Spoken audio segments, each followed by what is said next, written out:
గంగమ్మ కృష్ణమ్మకు చెప్పమ్మ కష్టం కలిగించొద్దని,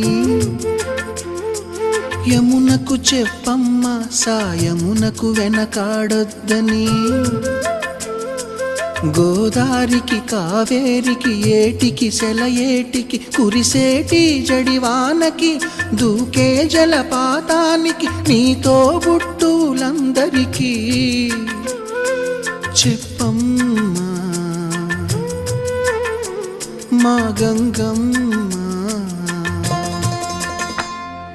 జీవనదివిగా ఒక మోక్షనిధివిగా పండ్లు పూలు పసుపుల పారాణి రాణిగా